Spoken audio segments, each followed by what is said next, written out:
What's happening, everybody, and welcome back to the channel. It's our end of the year video like we do every year. We talk about our best and most disappointing movies of the year.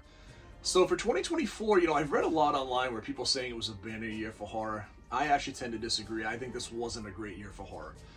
I think there was some very entertaining movies, but when I looked at the end of the year and I was getting ready to make this list, it was one of the more challenging lists I've made. What I'm going to do this year is I'm going to give you 4 of my favorite movies of the year. I'm going to give you 4 of my most disappointing. And then I'm going to talk about a movie in the middle that kind of bridges both, where I've had very high expectations.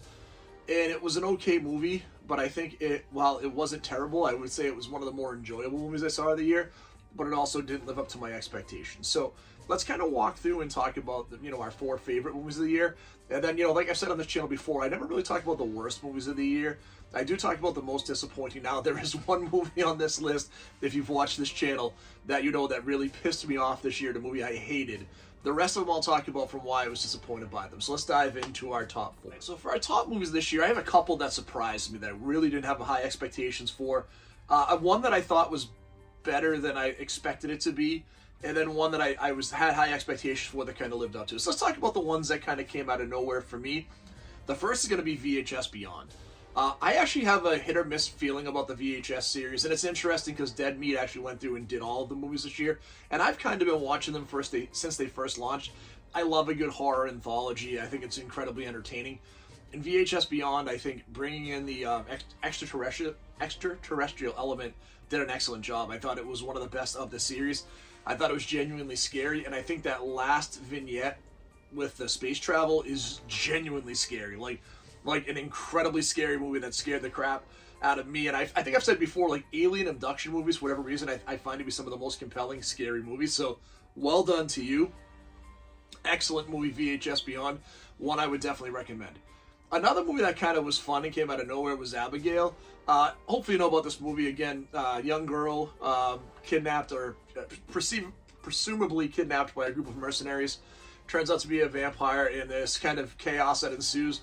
Super fun, great cast, really good movie, good gore effects. I just enjoyed the heck out of this movie. I thought Abigail was a really fun, well-made movie and one of my favorite of 2024. There's a couple other movies that come in here. Late Night with the Devil was a movie I was looking forward to for quite a while. And I think, for the most part, it lived up to expectations. I did see it in the theater. I know it was available on Shudder. I've been a Shudder subscriber for many years. But I was very excited to see it in the theater.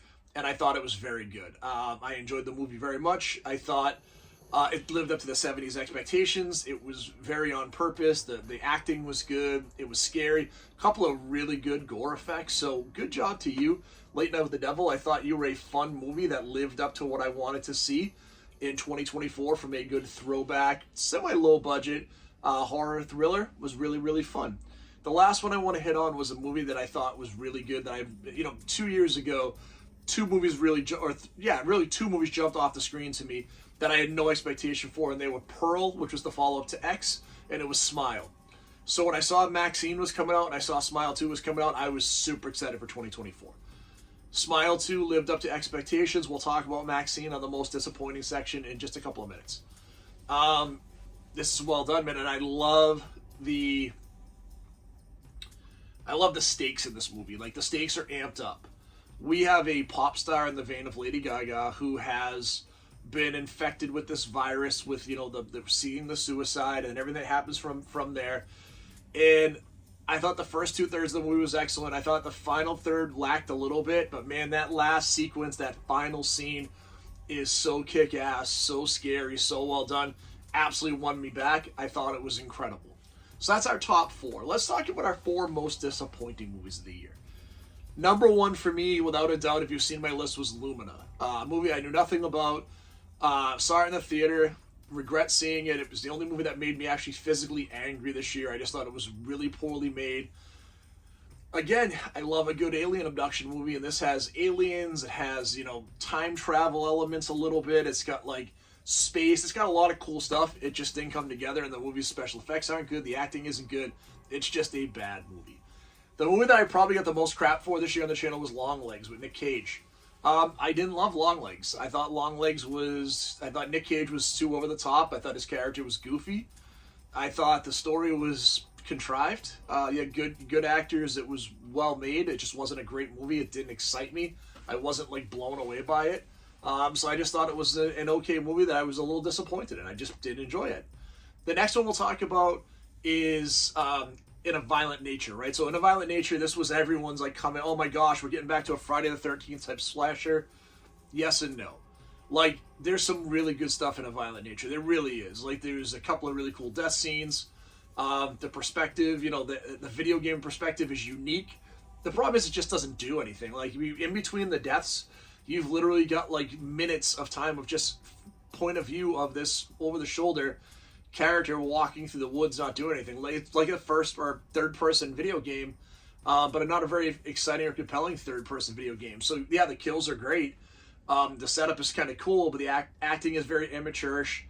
There's way too much downtime. There's way too much time where nothing happens on screen. And I love an experimental movie and you're trying to do something different. But at the end of the day, like, if you don't suck me in, I'm not bought in. And now I'm going to talk about my most disappointing movie of the year. And I should say from the beginning, this is a very mid movie. Like, it's not a bad movie. I would give it a 5 or 6 out of 10. But I had such high expectations, right? Mia Goth absolutely killed it next, crushed it in Pearl. Like, I think, again, one of the best acting performances I've ever seen in a horror movie. She was phenomenal. But then we get to Maxine, and it's way too much by the numbers. It's more of a slasher. It's a not a slasher, a thriller. It's more of a whodunit. And they did a great job with the 80s aesthetic. You know, I talked about in a Late Night with the Devil did an amazing job of that 70s theming. I actually think Maxine does just as good of a job with the 80s theming. The problem is the story just isn't that compelling. Like, from what we had from the first movie and the second movie, which were so good, the third movie just came up a little short, and I was disappointed in it, and I walk out of that being my most disappointed movie of the year. So usually I give you 5 on each list every year, and I'm saving the 5th to be on both my best and most disappointing movies of the year. Let's talk about Terrifier 3.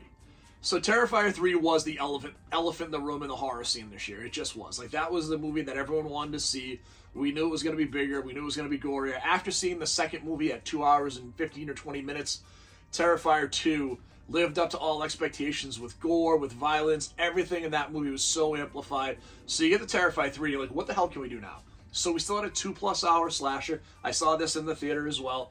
By the way, I saw as many of these in the theater as I could. If they were in the theater, I saw them in the theater. I try to go and have that authentic experience. Even though I have Shudder, like I saw In a Violent Nature in the theater. I saw Late Night with the Devil at the theater, even though they were both on Shudder. I saw Maxine in the theater. I saw Longlegs in the theater. I saw Lumina in the theater. I saw Smile 2 in the theater. So my goal is to see all of these in the theater, and I saw Terrifier 3 in the theater like opening weekend. You know what it is? It's a very competently made movie. David Howard Thornton loves playing Art the Clown. Like, there's so much I want to love about this movie, and then I watch it, and I'm like, Like, really, that's how I feel about it. You know, I'll give you an instance. My wife and I were at the drive-in a couple of weeks ago, and we were seeing Elf, and there was a laser light show for Christmas music. It was like December 12th, so it was right before Christmas. On the other screen, they were playing Krampus and Terrifier 3, and they started with Terrifier 3. And my wife and I, between the laser light show, so it was like an hour long, and then we got into Elf. So the laser light show started at 6, Elf was at 7. We were walking over, and Terrifier 3 was playing on the other screen in the drive-in, and I saw a bunch of kids and teenagers stopping, like, oh my god, it's Terrifier 3. So, like, culturally, Art the Clown is so relevant. Like, all these kids know who it is, but I'm also shocked, again, we've got one theater playing Elf for families on the other theater. We've got Art murdering little kids. Man, it's so over the top. Like, where do you go from here? Like, that's the problem with this movie. There's really nowhere else to go. And when I watch it, like, I have such unrealistic expectation of what this movie's going to be or going to do that it's hard for me to go in and love the movie and say, yeah, this was awesome. Oh my god, incredible. Versus walking out saying, yeah, dude, like, great practical effects. I like the Christmas setup. Like, I think everything was well done. I actually think the pacing of this movie's maybe been a little better than 2. But what's the point? Like, where does it go? It really gets into, like, when you get to the Friday sequels and you get into, like, 5, 6, 7, 8, 9, like, great, but where do you go from here? Like, where do you take Art next? And I thought, like, this movie wasn't as good as the second. And the problem with the second one is they did such a good job. And I know they shot, like, when they had the pandemic restrictions and there was the ability to do reshoots. But that one death inside the house where the mom finds the young girl's body and she has been tortured for it felt like for eternity on screen. Like, it's so hard to capture that same essence of evil again in this movie, and I just don't think that it does. So while Terrifier 3 was both probably one of the most entertaining movies I saw this year, it was also one of the most disappointing. So that's it, guys. That's it for 2024. I have left one chance. I'm going to try to see Nosferatu in the next couple days. It seems like it's getting pretty, good to mid to good reviews, so hopefully it's well done. I'm very much looking forward to 2025. I know there's also a ton of new stuff coming out. We've got the new Wolfman movie coming out, which I'm super excited for. We're listening to have another Jurassic World movie. So a lot of stuff to be excited for in 2025. I appreciate all of you for checking out the channel. I hope you have a great and happy holidays. My wife got me this amazing Universal Monsters beanie hat for Christmas, so it's here right now. Love sharing it with you. I did pick up some more Creature from the Black Lagoon stuff. I do have a 1980s original reaction figure coming soon to go with my 90s, so I'm very excited there. So thank you for checking out the channel. We wish you all a happy holiday. We just passed Christmas, but have a great rest of the holidays with your family and a happy new year. Can't wait to see all of you. And if you haven't done it so far, please hit that like and subscribe. And as always, everybody, stay scary.